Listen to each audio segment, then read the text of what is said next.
Hello, welcome back to the Laptop Trader channel on YouTube. Welcome back to our community.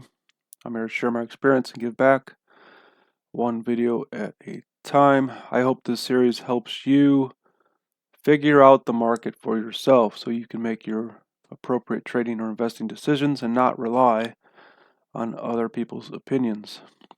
We'll cover market cycles, stocks, ETFs, technical analysis, trade management, and how to create confidence by putting the odds in your favor. My contact is laptoptraderphil@gmail.com. Caution, most stock traders lose money. Please protect yourself at all times. Nothing discussed in this video is trading or investing advice. Okay, so let's get to some real charts. This is going to be a quick weekly update for you. Let's get to these live charts. I just want to show you guys, here's the S&P 500 ETF SPY. During this sell-off, we reached a 10% level on this low. I'll show you that now in case you guys don't know how to do the math. But you simply take the high, which was back here at 613.23.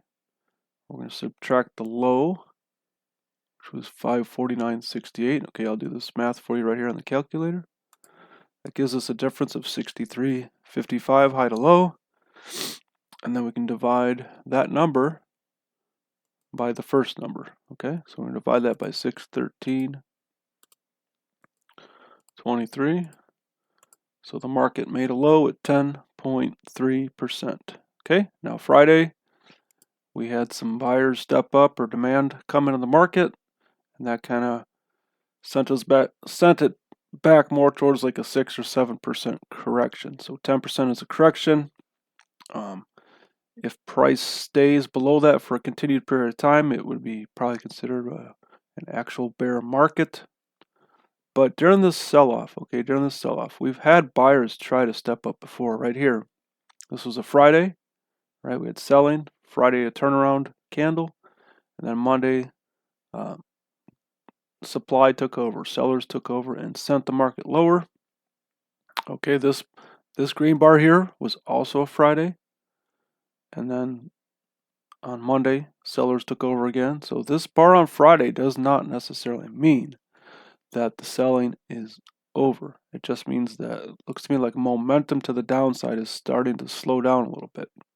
And this is the first candle in this series where price closed above a previous candle. So we had this lower high, lower low, and then on this candle we had a higher high and a higher low. That's the first time that's happened in this series of events. Okay, so that is just a start to a possible turnaround in this market.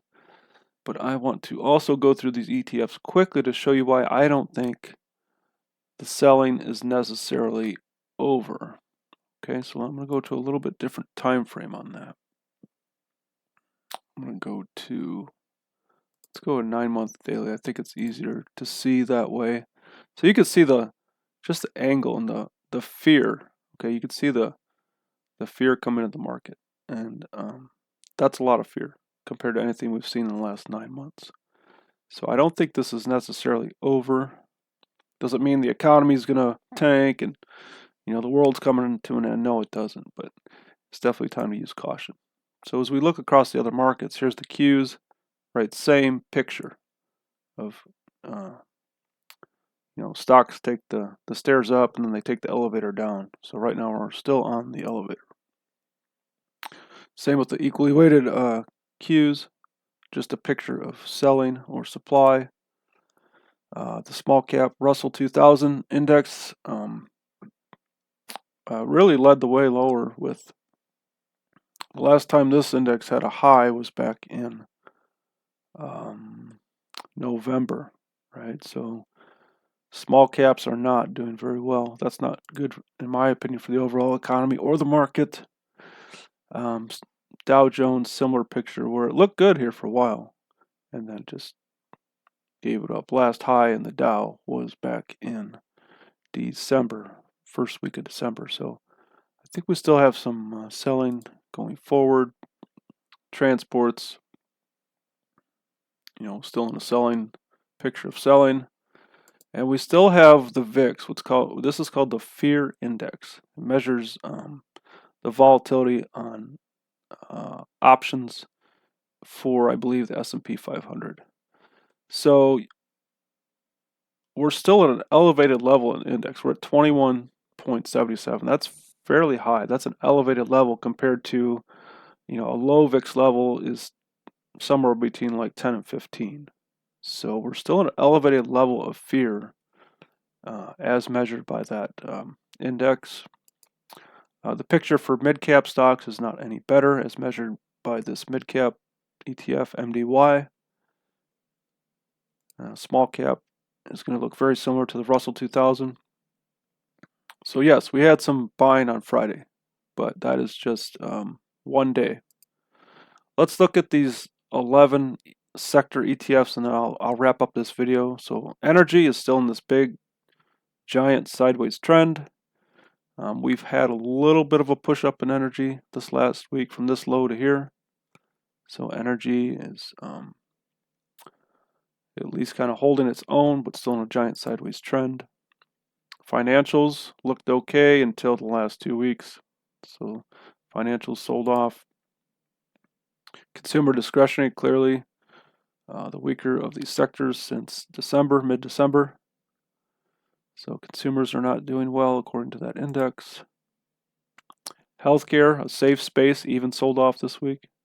So I think that looks negative for the market. Technology, right? That's going to be related to the Nasdaq. That's in this downtrend. Utility sector, pretty much sideways since the last 3 months.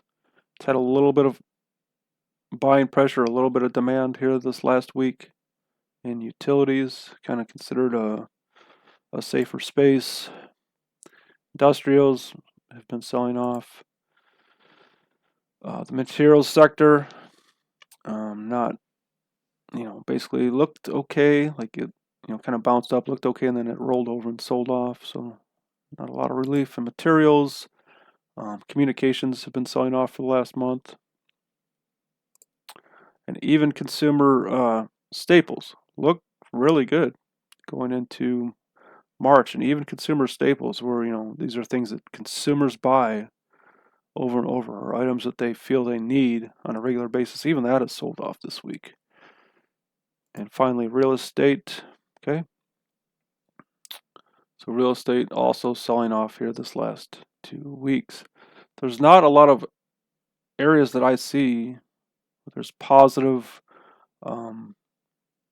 pricing or prices going up. There's one area that does look more positive than others, and I'll show that to you now.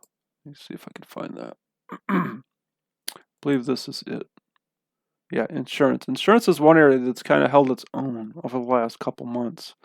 We had this move higher, and then we pulled back, and now it looks like insurance may turn up. So that's one area to look for opportunities this month would be in insurance. So I think I'm going to wrap that up here and wish you guys a good week and a good rest of the month. I'll see you in April for the next market update and our next chapter on our series of learning how to read the markets for yourself. Thank you, and please consider sharing, liking, and subscribing to the Laptop Trader. Bye.